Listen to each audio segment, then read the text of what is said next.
first one I'm gonna talk about is my boy Amir Obe. It's been a long time since I've heard anything from him or talked about him. You Sus probably saw Buck. him. That You boy saw me looking listening weird to in him there. this week. Well, last week. Yeah. And I was like, dang, like what happened to Amir, man? Because I went to his project after the Deluxe because I heard after last year. And I've never heard of Deluxe. I'm like, oh, is that in tracks? No, it's actually a different. It's basically kind of like a different version of his actual album after. And there was different versions. There's different tracks on there, things like that. I thought it was gonna be like a literal deluxe where it's Yeah. adding tracks to the previous version, but no, it was actually something different.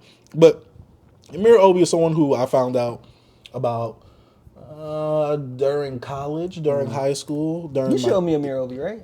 during my tail end of high school, and he's this one guy where it's like, if you like a Party Next Door, you'll enjoy Amir Obi. Specifically, Party Next Door 2 to 3 vibes, you'll enjoy an Amir Obi.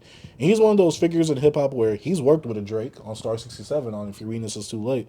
And, he's trying to do his own thing. He tried to have his own little lane of like, being very melodic, being very atmospheric, being very chill.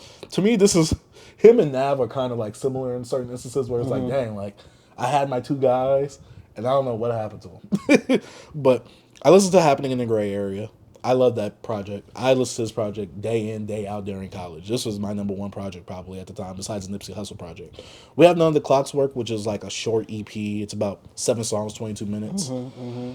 I didn't really like this one like that when it first came out. There were some songs I liked on here, like Wish You Well, Bad Timing Interlude, and Cigarettes. Like that little run from right there, I'm like, oh, this is it right here. I'm like, you need to develop on that sound a little more. All the other songs is cool, but those are the 3 standout tracks right there. Yeah. He even had a placement on some Madden game, I think. Then, he took a big gap, a 6-year gap between None of the Clock's Work and After. From 2017 to 2023, he dropped After. I listened to it last year, and I was like, oh. And last year, I kind of slept on it. And so I was like, I don't know how I feel about this. Yeah. Never returned back to it, though.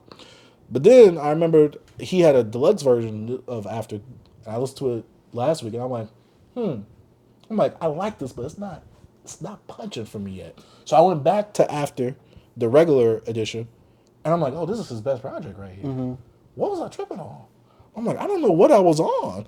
And Amir, to me, he perfected the sound that he was going for on After. I'm not saying it's a perfect sound, but the sound that he was going for on stuff like Happening in the Gray Area plus None of the Clock's Work, if you like those sounds, he perfects it perfectly on his project After. The project itself is 13 songs, 38 minutes.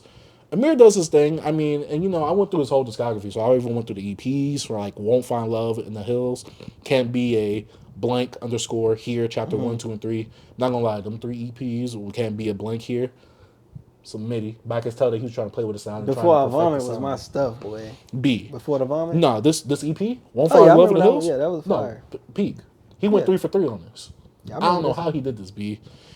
Tell me all your flaws, baby, you're late. Yeah, no, hard. Heat. I don't know, man. It's just one of those days where I'm like, dang, Amir, what happened? That song he had, No Peace, that came out in 2016? The piece was fire. I just like, dang, what happened? Like, it's like you lost all the steam and momentum you had behind you. I just want to know, like, are you working on something behind the scenes with other, like, artists?